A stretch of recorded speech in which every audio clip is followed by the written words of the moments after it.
नमस्कार दोस्तों, हमारी आज की कहानी है पागल औरत बनी गर्भवती। बहुत समय पहले की बात है। एक गांव में एक रामचंद्र नाम का व्यापारी रहता था। उसकी पत्नी का नाम राधा था। व्यापारी के पास सब कुछ था, धन दौलत, खान पीन, किसी चीज़ की कमी नहीं थी सिवाय औलाद के।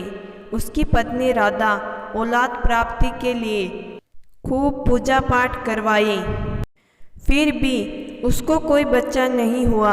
राधा हमेशा से एक बच्चा चाहती थी।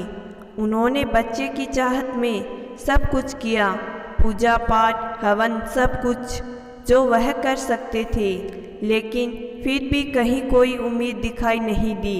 जब वह हर तरह से निराश हो गई तो व्यापारी की पत्नी राधा ने अपने पति रामचंद्र का दूसरा विवाह एक पागल लड़की सावित्री से करा दिया।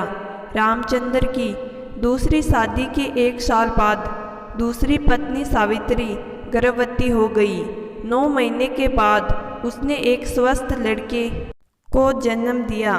उस पागल औरत ने प्यार से उसका नाम राजू रखा, क्योंकि वह कम दिमाग की थी। इसलिए व्यापारी और उसकी पत्नी राधा ने उसको पागल घोषित करके उससे उसका दूध मुहा बच्चा छीन लिया और उस पागल सावित्री को उसके मायके छोड़ दिया। क्योंकि वह बहुत गरीब परिवार की पागल बेटी थी, तो उसके मायके वालों ने भी कोई विरोध नहीं किया। माँ तो माँ होती है, क्या पागल क्या समझदार। पुत्र वियोग ने सावित्री को पूरी तरह पागल कर दिया। अब वो किसी का भी बच्चा उठा लेती। जब उससे बच्चा वापस लेने को कहते तो पत्थर मार के सिर तक फोड़ देती। उसको बार बार पागलपन के दौरे पड़ते। अब उसकी हालत बद से बदतर हो गई थी। अब सावित्री के घर वालों ने भी उसे छोड़ दिया। गांव के बाहर एक छोटी सी झोंपड़ी में रहती और नौकर उसकी देख रेख करता। अब राजू थोड़ा बड़ा होने लगा। गांव वाले उसको हमेशा कुछ ना कुछ उसकी माँ के बारे में बताते। तेरी माँ यह नहीं है, वह तो दूसरे गांव में रहती है, वह तो बहुत गरीब है और पागल है, तेरी इस माँ ने उसे यहाँ से निकाल दिया। अक्सर राजू इस बात पर उदास हो जाता था। अपनी दूसरी माँ राधा से पूछता तो वह यही कहती, सब हमसे जलते हैं इसलिए झूठ बोलते हैं, तेरी माँ मैं हूँ। कुछ टाइम के बाद राजू की शादी हो गई। राजू की पत्नी बहुत सुंदर व समझदार थी। अक्सर गांव में जाया करती थी, कभी खेतों में, कभी आसपास के घरों में घूमने के लिए जाती थी। तो उसकी पड़ोस की औरतें अक्सर लक्ष्मी से यही कहा करती थी, राधा तेरी असली सास नहीं है, तेरी सास तो दूसरे गांव में रहती है जो पागल है, उसे तेरे ससुर ने अलग कर दिया। यह बात लक्ष्मी ने अपने पति को बताई और कहा, एक बार जाकर तो देखो सच्चाई क्या है। यह सुनकर एक दिन सबको बिना बताए राजू उस गांव में पहुंच जाता है। जैसे उसको बताया था वहां जाकर देखा वैसा ही घर है और वैसे ही एक बूढ़ी औरत जो कि देखने में थोड़ी कम दिमाग की लग रही है। वह जाकर बैठा और बूढ़ी माँ से पूछा, माँ आपका क्या नाम है। वहीं उसका नौकर रहता था। उसने कहा, इस माई का नाम सावित्री है। राजू ने पूछा, इसका कोई बेटा नहीं है। तो नौकर ने कहा, इसका बेटा बहुत अमीर है और उसका पति रामचंद्र जो दूसरे गांव में रहता है। यह सुनकर राजू रोने लगा।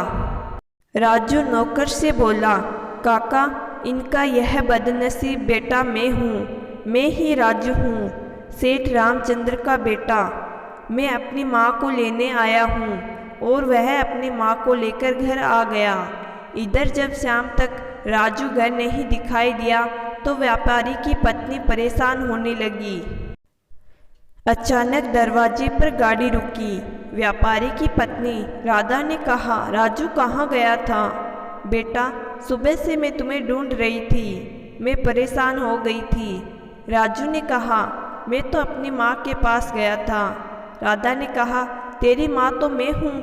राजू ने कहा, आप भी माँ हैं, लेकिन मेरी असली माँ यह है। सावित्री को देख राधा ऐसे चौंक गई जैसे कोई चोरी पकड़ ली हो। कार का दरवाज़ा खोला और अपनी माँ को सहारा देकर नीचे उतारा और बोला, यह मेरी माँ है।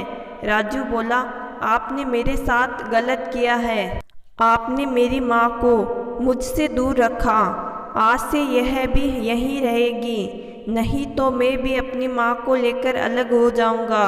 अब इकलौता बेटा था तो व्यापारी रामचंद्र ने बेटे के आगे घुटने टेक दिए। सावित्री को बड़े आदर के साथ घर में बुलाया और वहीं अपने बेटे के साथ रहने लगी।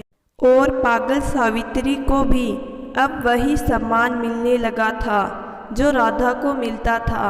राजू और उसकी पत्नी के प्यार और देखभाल से सावित्री की हालत में भी सुधार होने लगा था। अब राजू अपनी दोनों माँओं के साथ खुशी से रहने लगा। पागल माँ को भी उसके हिस्से की खुशी और सम्मान मिला। तो दोस्तों, मैं आशा करती हूँ कि आज की कहानी आपको ज़रूर पसंद आई होगी। कहानी पसंद आई है तो कहानी को लाइक और चैनल को ज़रूर सब्सक्राइब करिएगा। धन्यवाद।